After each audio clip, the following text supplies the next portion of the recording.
Channel में एक बार पुनः आपका हार्दिक स्वागत है। तो हम पढ़ रहे थे बीए पार्ट फर्स्ट का हिमानी के द्वारा निर्मित स्थलाकृतियां। तो इससे पूर्व इस टॉपिक के हमने छोटे छोटे दो वीडियो अपलोड कर दिए हैं। तो ये तीसरा वीडियो है। तो फर्स्ट वीडियो में हमने हिमानी बेसिकली है क्या, हिम नदी किसे कहते हैं, हिम नदी का अपरदनात्मक कार्य किस प्रकार से होता है, निक्षेपात्मक स्थलाकृतियां किस प्रकार से करती है, इसके अलावा दो स्थलाकृतियों का अध्ययन किया था। इसके अलावा जो दूसरा वीडियो था उसमें हमने लटकती घाटी, सरक या हिमगवर, अरेत किसे कहते हैं, हॉर्न, शरंगपुंज, भेड़पीठ शैल, हिमसोपान और पेडनास्कर झील के बारे में अध्ययन कर लिया था।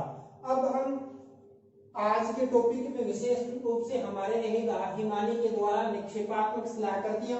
इसके अलावा हम यानी ये दो स्थलाकृतियों के बारे में भी विस्तार से अध्ययन करेंगे, नुनाटक और फ्योर्ड, जो दोनों ही अपरदनात्मक स्थलाकृतियां हैं। तो देखिए बेसिकली नुनाटक है क्या भाई, तो देखिए विशाल हिम क्षेत्रों के अंदर चारों ओर से हिम से घिरे जो टीले जो हिम क्षेत्र के अंदर द्वीप के समान लगते हैं, तो उन्हें क्या कहते हैं, नुनाटक कहते हैं। और नुनाटक मुख्य रूप को भी हम मुख्य रूप से क्या है, हिमांतर द्वीप कहते हैं। क्या कहते हैं, हिमांतर द्वीप के नाम से जाना जाता है नुनाटक। तो सीधा सा हम कह सकते हैं कि हिम नदी के अपरदन क्रिया के कारण जो यानी टीले सैद्रे से जो स्थलाकृति बनती है उसको हम नुनाटक या हिमांतर द्वीप कहते हैं। नुनाटक का जो निर्माण है बेसिकली क्षैतिज अपरदन और तुषार क्रिया, घर्षण की क्रिया के कारण मुख्य रूप से क्या है, अपरदित होकर जो टीले सैद्रे से जो स्थलाकृति बनती है उसको हम टीले को ही हम हिमांतर द्वीप कहते हैं, नुनाटक के नाम से जाना जाता है। जैसे ये ड्रेमलिन होता है तो हिम नदी की निक्षेप क्रिया के द्वारा निर्मित स्थलाकृति है। इसी प्रकार यदि हम आगे नेक्स्ट टॉपिक पढ़ेंगे वायु के द्वारा निर्मित स्थलाकृति, तो वायु की निक्षेप क्रिया के द्वारा जो निर्मित स्थलाकृति बनती है जो अपने आसपास यानी बहुतायत से देखने को मिलता है, जिसको हम बालू का स्तूप कहते हैं, दोहरे कहते हैं, टीले के नाम से क्या है संबोधित किया जाता है। तो इस प्रकार हम देखें तो ये तो हो जाता है बेसिकली क्या है, नुनाटक। तो नुनाटक को विशाल हिम क्षेत्रों में चारों ओर से जो घिरे टीले होते हैं जो द्वीप के समान लगते हैं, क्योंकि काफी भाग संपाटी मैदानी होता है, उसमें छोटे छोटे यानी जो टीले होते हैं जो मुख्य रूप से क्षैतिज यानी अपरदन, नदी क्षैतिज अपरदन करती है, उसमें तुषार की क्रिया होती है, उसमें जो घर्षण शनि घर्षण की क्रिया होती है, उसके कारण इस नुनाटक का निर्माण होता है। और उस क्षेत्र में यानी ऐसे लगता है जैसे कोई हिमांतर द्वीप हो, हिम के बना हुआ द्वीप हो, इसलिए इसको हिमांतर द्वीप के नाम से जाना जाता है। तो ये तो हो गया नुनाटक। अब हम बात करते हैं फ्योर्ड। फ्योर्ड क्या होता है भी, यानी उच्च अक्षांशों, देखिए यानी हम बात 60 से लेकर 70, 80, 90 दोनों गोलार्धों में उच्च अक्षांशों में जो मुख्य रूप से हमेशा बर्फ रहती है, बर्फ के अलावा आर्कटिक क्षेत्र भी है, इधर अंटार्कटिका है, उसका कुछ भाग जल है। तो उच्च अक्षांशों में जलमग्न हिमानीकृत घाटियों को फ्योर्ड के नाम से जाना जाता है।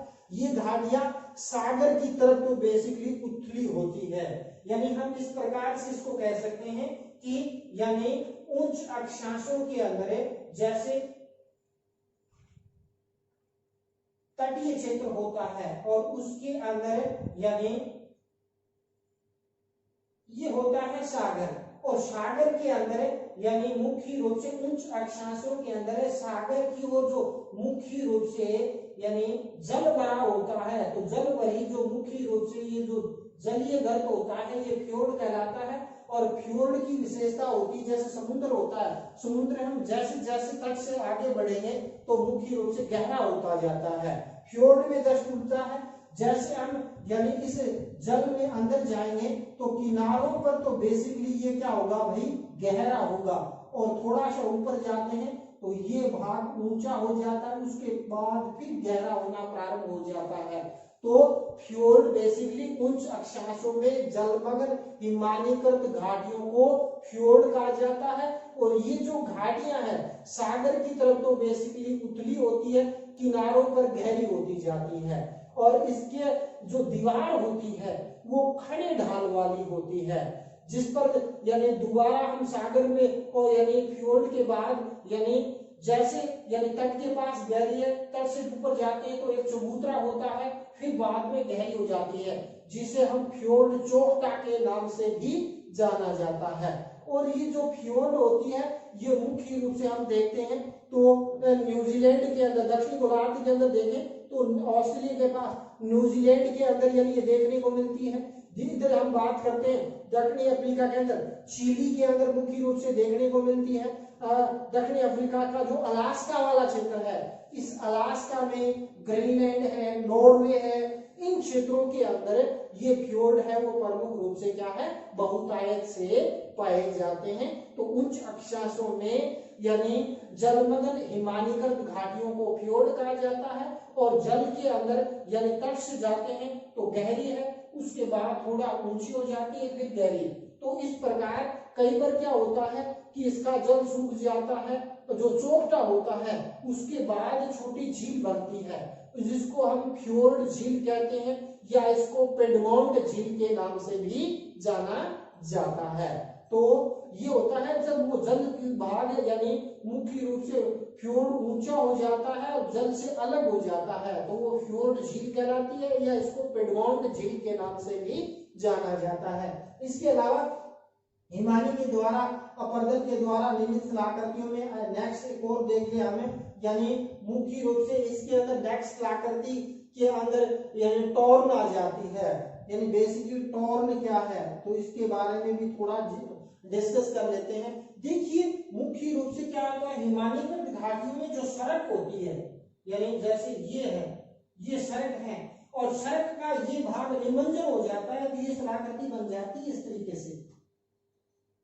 और सर इसमें जब जल भर जाता है तो ये टॉर्न झील का निर्माण होती है। तो सीधा सा स्टिक सा उत्तर है, सड़क के बेसिन में निर्मित गर्त की जो हिम है वो पिघल जाने से उसमें जो जल भर जाता है तो उस जो मुख्य रूप से को सड़क झील कहते हैं, या इसको टॉर्न झील के नाम से भी जाना जाता है। तो इस प्रकार यानी हिमानी के अंदर अपरदन की क्रिया के कारण जो टीला बनता है उसको नुनाटक कहते हैं। वहीं यदि निक्षेप क्रिया के कारण बने ड्रेमलिन बनता है, जिसको हम निक्षेपात्मक कलाकृतियों में देखेंगे। और फ्योर्ड बेसिकली उच्च अक्षांशों में जलमग्न हिमानीकृत घाटियों को फ्योर्ड कहा जाता है। और टॉर्न सड़क बेसिन के अंदर निर्मित जो गर्त में हिम पिघल जाने से जल भर जाता है उसको हम सड़क झील या टॉर्न झील के नाम से भी जाना जाता है। अब हम बात करेंगे निक्षेपात्मक कलाकृतियां। देखिए जिस प्रकार यानी मुख्य रूप से क्या है, हिम नदी के मार्ग में रुकावट आती है और हिम नदी का ढाल और वेग कम हो जाता है, तो वहां हिममंच पदार्थ है, विभिन्न प्रकार की ग्लेसिकल पदार्थ है, जिसमें कई प्रकार के अवसाद होते हैं। वो अवसाद धीरे धीरे जमना प्रारंभ हो जाते हैं और हिमनदी के द्वारा यानी कई प्रकार की निक्षेपात्मक कलाकृतियां बनती हैं, जिसको हम एक एक विस्तार से अध्ययन करेंगे। तो सर्वप्रथम आ जाता है क्या है, यानी हिमोड। तो हिमोड या इस हिमोड को हम कहते हैं मोरेन,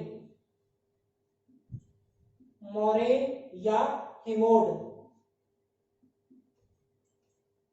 ये जो डायग्राम है ये हिमोड या मोरेन का मुख्य रूप से क्या है होता है। तो बेसिकली होता है क्या भाई हिमोड, तो हिम नदी के द्वारा परिवर्तित किए जाने वाले या हिम नदी के द्वारा जो परिवहन किए जाने वाले जो ग्लेसिकल पदार्थ होते हैं, जिसमें गोलाश्म होता है, कंकर होता है, पत्थर होती है, रेत होती है, बर्फ के विभिन्न प्रकार के टुकड़े होते हैं। इन पदार्थों के एक लंबे कटक के रूप में या एक टीले के रूप में निक्षेप हो जाने से जो आकृति बनती है उसको हिमोड कहते हैं। तो मैं यो कह सकता हूं कि हिम नदी के द्वारा परिवहनित जो ग्लेसिकल पदार्थ है, विभिन्न प्रकार का अवसाद है, वो नदी के किनारों पर निक्षेप होने से एक लंबे जो कटक का निर्माण होता है उस कटक को हिमोड कहते हैं। और ये हिमोड है नदी के कई भागों में जमते हैं। इसके आधार पर हिमोड को कई भागों में बांटा जा सकता है। जैसे इस डायग्राम के अंदर आप देखिए बेसिकली ये हिम नदी आ रही है और हिम नदी के अंदर यानी इस प्रकार नदी के किनारों पर ग्लेसिकल पदार्थों का जो निक्षेप होता है और उसको तो हम हिमोड कहते हैं। और यदि दो हिम नदियां मुख्य रूप से यानी आपस में मिलती है और जब मिलने वाले स्थान पर जो हिमोड का निर्माण होता है वहां पर भी निर्माण हो सकता है, हिम नदी के निचले भाग में भी हिमोड का निर्माण हो सकता है। तो इसके आधार पर इसको भिन्न नाम यानी कई उपभागों में बांट सकते हैं। यदि हिम नदी का जो परिवहनित ग्लेसिकल पदार्थ है नदी के तट के सारे हिम नदी के तट के सारे निर्माण होगा तो नदी के तट को कहते हैं पार्श्व, तो उसको हम कहेंगे पार्श्वीय हिमोड। तो पार्श्वीय हिमोड को हम इस प्रकार परिभाषित करते हैं कि हिम नदी द्वारा परिवहनित किया गया जो गोलाश्म, कंकड़, पत्थर आदि पदार्थ नदी के पार्श्व किनारों पर एक लंबे कटक के रूप में जमा हो जाते हैं। उन कटकों को पार्श्वीय हिमोड के नाम से जाना जाता है। देखिए हिम नदी के दोनों किनारों पर जो ग्लेसिकल पदार्थ का और विभिन्न प्रकार के अवसादों का जमा हुआ तो पार्श्व भाग पर जो बने उन्हें पार्श्वीय हिमोड के नाम से जाना जाता है। यदि ये हिमोड यानी दो हिम नदियां जब आपस में मिलती है तो उसके मिलने से हिम नदी के मध्यवर्ती भाग के अंदर यानी मलबा जम जाता है, क्योंकि हिम नदी की गति बिल्कुल स्लो होती है, गुरुत्वीय ढाल के कारण मुख्य रूप से परिवहन होती है। तो दो हिम नदियां आपस में मिलेगी तो मध्यवर्ती भाग में मलबा जमने लग जाता है और मध्यवर्ती भाग में जो विभिन्न प्रकार का जो ग्लेसिकल पदार्थ है जिसके अंदर विभिन्न प्रकार के यानी चट्टानी टुकड़े होंगे, कंकर होगी, रेत होगी, गोलाश्म पदार्थ होगा, तो उसके जमने से मध्यवर्ती भाग में नदी के यानी जो कटक का निर्माण होगा उसको हम मध्यस्थ हिमोड के नाम से जाना जाता है।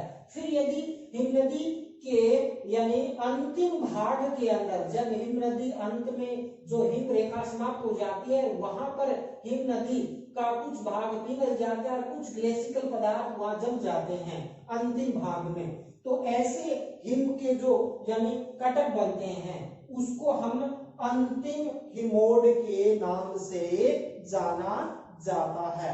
इसके अलावा कई बार क्या होता है हिम नदी की तली के अंदर यानी मिट्टी का यानी मलबा का जमा होने लग जाता है जिसमें कई प्रकार के गोलाश्म, कंकड़, पत्थर और ग्लेसिकल पदार्थ जम जाते हैं, तो उसको तली में जमने से जो टीले बने उसको हम कहा जाता है तलस्थ हिमोड के नाम से जाना जाता है।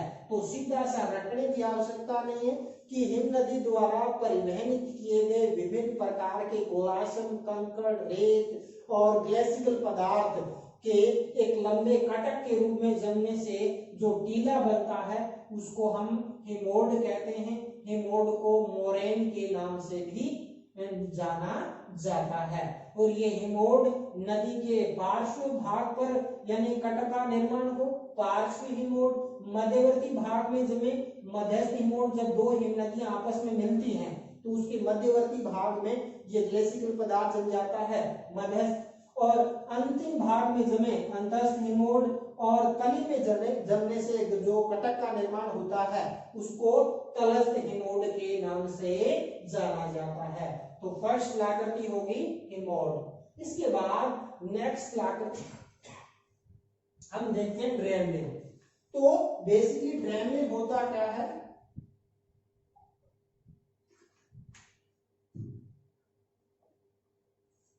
ड्रेमलिन हिम नदी के द्वारा जो मुख्य रूप से क्या है, विभिन्न प्रकार का जो ग्लेसिकल पदार्थ है, गोलासन है, मर्तिका है, उनका निक्षेप मुख्य रूप से क्या है, उल्टी नौका के आकार का, यानी उल्टी नौका के आकार के अंदर, यानी मलबा के जमने से, ग्लेसिकल पदार्थों के जमने से जो टीला बनता है या जो मुख्य रूप से क्या है, कटक बनता है, उसको हम मुख्य रूप से क्या है, ड्रेमलिन के नाम से जाना जाता है। तो सीधा सा रखने की आवश्यकता नहीं। हिमनदी द्वारा विभिन्न प्रकार के जो जलोढ़ ग्लेसिकल जो विभिन्न प्रकार के मुख्य मर्तिका है, कंकड़ पत्थर के जमने से जो उल्टी नौका के आकृति का जो यानी ढेर जमा हो जाता है, जो टीला बनता है, उस टीले को ही ड्रेमलिन के नाम से जाना जाता है।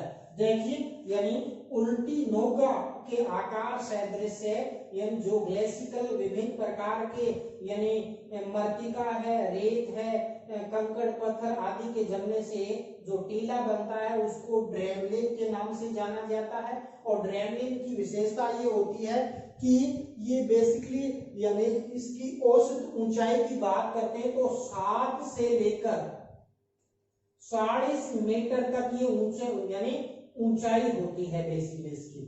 और बेसिक इसकी हम लंबाई की बात करते हैं तो लंबे बहुत ज्यादा देखने को मिलते हैं ये, और यानी इसकी लंबाई 8 किलोमीटर से 32 किलोमीटर की लंबाई के अंदर ड्रेमलिन पाए जाते हैं।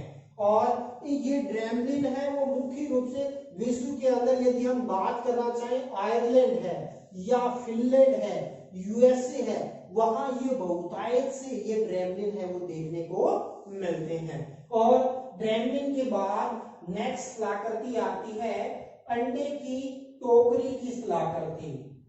अंडे की टोकरी की स्थलाकृति जब क्या होता है, यानी हिमनदी काफी यानी ग्लेसिकल पदार्थ की मात्रा ज्यादा होती है, तो वहां यानी अवसाद का जमाव जब समूह के अंदर हो जाए, या यूं कहें कि जब उल्टी नौका के आकार के टीलों का जमाव समूह के रूप में होता है, तो ऐसे जो मुख्य रूप से जो टीले हैं वो यानी ऐसे लगता है जैसे कोई टोकरी के अंदर यानी अंडों से भरी हुई टोकरी यानी लगती है। जैसे इस चित्र के अंदर दिखाया गया है कि यानी अनेक ड्रेमलिन समूह में बनते हैं, तो इसकी आकृति दूर से देखने पर ऐसा लगता है किसी टोकरी के अंदर सैकड़ों अंडे डाले हुए हों। तो इस प्रकार की आकृति को अंडे की टोकरी की आकृति कहा जाता है। और मैं बात करूं यानी यूएसए का जो दक्षिणी पूर्वी विस्कॉन्सिन है, यानी यूएसए का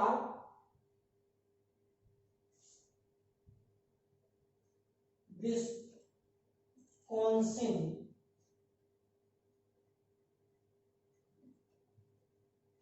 यानी संयुक्त राज्य अमेरिका का जो विशेष तौर पर दक्षिणी पूर्वी विस्कॉन्सिन क्षेत्र है, यहां यानी 10,000 ड्रेमलिन पाए जाते हैं। इसलिए 10 सहस्त्राब्द ड्रेमलिनों की घाटी के नाम से 10,000 ड्रेमलिनों की घाटी कहा जाता है विस्कॉन्सिन। और ये यूजीसी नेट के अंदर ये प्रश्न पूछा गया है, केवीएस के अंदर भी, एसएससी के अंदर भी प्रश्न पूछा गया है कि हिमानी के द्वारा जो यानी निर्मित जो टीले होते हैं उसको क्या कहते हैं, ड्रेमलिन। जो ड्रेमलिन मुख्य रूप से यानी समूह में बनते हैं उसको अंडे की टोकरी की आकृति स्थलाकृति। और यूएसए संयुक्त राज्य अमेरिका का दक्षिणी पूर्वी जो विस्कॉन्सिन क्षेत्र है वहां 10,000 ड्रेमलिन है वो प्रमुख रूप से क्या है पाए जाते हैं। तो इसलिए इसको ड्रेमलिनों की घाटी कहा जाता है विस्कॉन्सिन क्षेत्र को। इसके बाद नेक्स्ट बात करते हैं एस्कर। तो एस्कर यानी ये डायग्राम इसके अंदर दर्शाया गया है, यानी हिमानी जलोढ़ क्या होता है, यानी जो यानी उच्च पर्वतीय क्षेत्र होते हैं जहां हिमानी या उच्च अक्षांशीय क्षेत्र होते हैं कि हिमानी जलोढ़ के जमाव से निर्मित जो लंबे संकरे और लहरदार कटकों को क्या कहा जाता है, एस्कर कहा जाता है।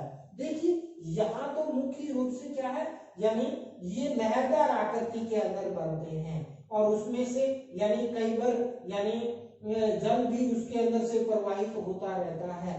तो यानी एस्कर को सीधा शास्त्रीय उत्तर है कि हिमानीकृत जुलोढ़कों के जमाव से निर्मित लंबे संकरे और लहरदार कटकों को एस्कर कहा जाता है। यदि हम बात करते हैं यानी जो यूरोप का जो फिनलैंड क्षेत्र है या स्वीडन है, स्कॉटलैंड है, उस क्षेत्रों के अंदर ये एस्कर बहुतायत से पाए जाते हैं। और जब मुख्य रूप से क्या है, एस्कर यानी मोतियों की माला सदृश से दिखाई देते हैं, यानी जैसे यानी मुख्य रूप से क्या है, छोटे छोटे यानी मणियों की जैसी आकृति के अंदर जब ये एक आंख समूह के अंदर बनते हैं तो ऐसी स्थलाकृति को मालाकार एस्कर या मणिका एस्कर के नाम से क्या है, जाना जाता है। यानी मुख्य रूप से जैसे किसी धागे के अंदर मणियों को पिराया हुआ हो, ऐसा जो लंबे और जो कटक का निर्माण होता है तो ऐसे कटकों को यानी मणिका एस्कर या मालाकार एस्कर कहते हैं। तो सीधा सा सटीक उत्तर है हिमानी जलोढ़कों के जमाव से निर्मित लंबे संकरे लहरदार कटकों को एस्कर कहते हैं। जब इसका निर्माण मोतियों की माला सदृश से दिखाई देता है तो उसको मालाकार एस्कर या मणिका एस्कर के नाम से जाना जाता है। इसके बाद आती है यानी केम क्या होती है भाई, यानी इसके अंदर यानी केम, कैंटिल और केम वेदिका, केम, कैंटिल और केम वेदिका के बारे में थोड़ा सा हम देख लेते हैं। केम क्या होता है, यानी हिमानीकृत जो ग्लेशियल पदार्थ होता है जिसके अंदर विभिन्न प्रकार के यानी गोलाश्यमय कंकड़, पत्थर और विभिन्न प्रकार के जो अवसाद होते हैं और उनमें जो निर्मित तीव्र ढाल वाले जो टीलों को केम कहते हैं। देखिए यानी ये हिमनदी आ रही है, हिमनदी के अंदर यानी मुख्य रूप से क्या है, यानी हिमनदी जब प्रवाहित होती है तो ये तो संपाटी भाग तो केम वेदिका है, ये इस तरह की जो टीले बनते हैं छोटे छोटे टीले, इनको हम केम कहते हैं। तो सीधा सस्तिक है कि केम हिमानी जलोढ़कों के निर्मित तीव्र ढाल वाले जो टीले होते हैं इनको हम केम के नाम से जाना जाता है। फिर आता है कैंटिल क्या है भाई, कैंटिल हिमखंडों के अंदर जब हिम नदी बहती है तो उसके साथ कई बर्फ के शिलाएं या बड़े चट्टानी टुकड़े चलते हैं तो हिमखंडों के अंदर यानी वो जम जाते हैं और जब वो पिघल जाते हैं तो वहां एक गड्ढा बन जाता है और गड्ढा बेसिकली केंटली के आकार का होता है। तो यानी केंटली के आकार का जो गड्ढा बन जाता है ऐसे गड्ढे को कैंटिल कहा जाता है, यानी ऐसे जो गड्ढों को कैंटिल कहा जाता है। चूंकि ये निक्षेपात्मक स्थलाकृतियां हैं, केम तो यानी छोटा छोटा टीला बन जाएगा तो वो केम हो जाएगा और जब नीचे मुख्य निचले भाग में बर्फ का टुकड़ा बन गया जब उसके अंदर पिघल जाता है तो वहां एक गड्ढा बन जाता है और वो कैंटिल के आकार का होता है, इसलिए इस आकृति को कैंटिल का नाम से जाना जाता है। इसके अलावा यानी हमक के बारे में भी देखेंगे। जो देखिए कैंटिल के मध्य पाए जाने वाले जो छोटे छोटे जो टीले जो मलबा के निक्षेप से निर्मित होते हैं उन टीलों को हमक के नाम से जाना जाता है। छोटे छोटे टीले बनते हैं, यानी छोटे छोटे टीले बनते हैं उनको तो हमक कहते हैं, बड़े टीलों को कैम कहते हैं। उससे जो बड़े टीले बनते हैं वो मुख्य रूप से क्या है, यानी ड्रैमलिन कहलाते हैं या इसके अंदर यानी ये सलाकत ये मुख्य रूप से ये इस तरीके से ऊपर से लंबा आता है तो ये यानी एस्कर का निर्माण भी इसके अंदर होता है। तो इस प्रकार ये हो गया क्या है, यानी कैंटिल या हमक हो गया। इसके बाद हम यानी हिमानी निक्षेपित मैदान या हम इसके अलावा एक सलाकृति और बच गई हिमनद अवक्षेप मैदान। तो हिमनद अवक्षेप मैदान क्या होता है, जब हिमनदी के अंदर यानी हिमोड या ड्रेमलिन के बाद जब हिमनदी निचले भागों में प्रवेश करती है तो उस क्षेत्र के अंदर यानी हिमानी यानी का जो मलबा है सपाटी क्षेत्र के अंदर बिछ जाता है और उस बिछने से वहां जो मैदान सदृश ग्लेशियल पदार्थों के निक्षेप जो स्थलाकृति बनती है तो हिमनद अवक्षेप मैदान के नाम से जाना जाता है। तो इसको हम इस प्रकार परिभाषित करते हैं कि नदी जल के प्रवाह से अंतिम हिमोड के सामने मलबे में जो फैलकर निक्षेपित होने से जो स्थलाकृति बनती है हिमनद अवक्षेप मैदान कहते हैं। यानी हिमोड के बाद जब अंतिम अवस्था में हिमनदी यानी अपने मलबे का जमाव कर यानी हिमज पदार्थों का जो मैदान का निर्माण करती है उसको हिमनद अवक्षेप मैदान के नाम से जाना जाता है। तो इस प्रकार ये हिमानीकृत स्थलाकृतियों के द्वारा जो हमारा टॉपिक है इनको 3 वीडियो के माध्यम से हमने क्लियर किया है। तो ये स्थलाकृति क्रमबद्ध रूप से है, तो मैं उन विद्यार्थियों से अनुरोध करता हूं कि इससे पूर्व वाले वीडियो का भी आप अवलोकन करें ताकि ये वीडियो आप ये जो टॉपिक है आपको अच्छी तरीके से क्लियर हो सके। तो इसी के साथ आज का टॉपिक यही समाप्त करते हैं। जय हिंद, जय भारत।